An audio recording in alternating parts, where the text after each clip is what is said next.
how do we remove bartender pain points from equipment? How can we also increase owner profitability?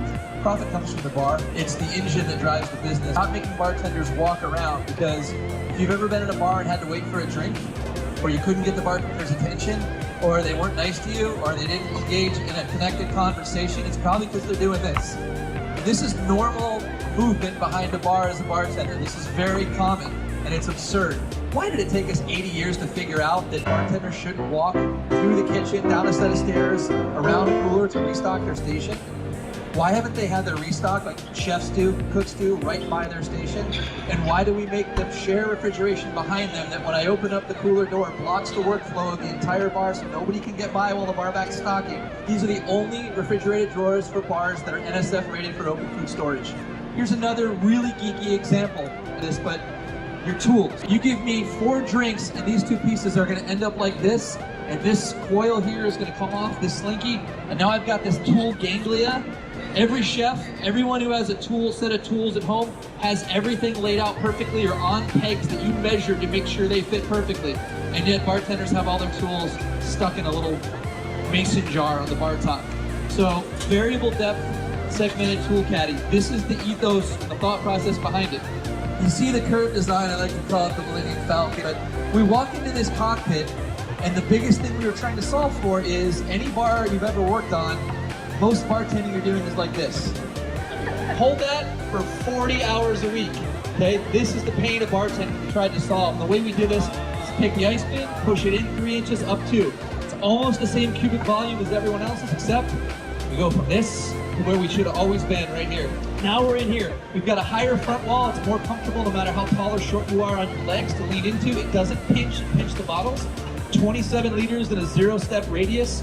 So I'm not walking, everything I need is right here, because we've got butterfly speed rails, fits any footprint bottle. You could throw a Magnum in there, you could probably get yourself a nice big handle of scotch, and just dump it in there. Over at the sink, foot pedals, hot and cold for the bartender. If you guys are drawing or installing, all the cut sheets show them coming straight out.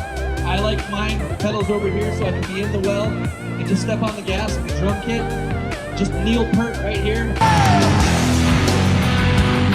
PBS 36, as seen, the ice bins start at 24, they go up to 42 and 6-inch increments.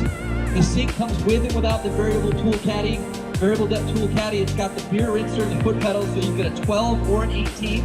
Yes, all of this can be freestanding. Yes, it's mod bar as well. Yes, you can have it pre-configured from here to here. This is the PTE, Perlick Tobin Ellis -68, 68 inches. There's an A, a B, and as of today, there's a C. This is the Insert My Name Signature Series by Perlick Ice Vault. 40 2x2 ice cubes in a 0-step radius.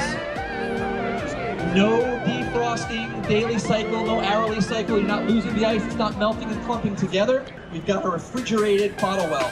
Vermouth, champagne, wine, beer, speed access for the bartender with no liquid or ice sticking to the bottom, falling over, breaking, dripping, slippery, dangerous. Now we're gonna geek out a little bit. So does anyone have customers who use these fancy ice cubes? Here's one of these cubes. If you notice, it has a frosted, cold look to it, right?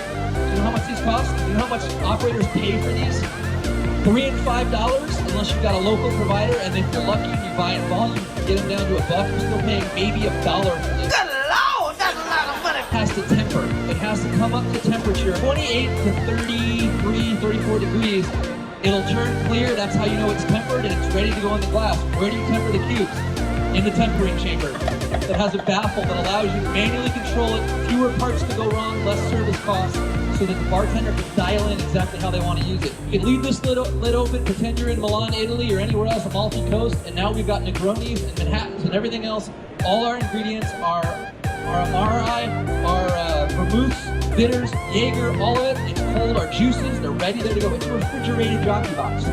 This is the PTE 68C. It's everything now, I think, bartenders want, minus hydraulics, and we're working on that.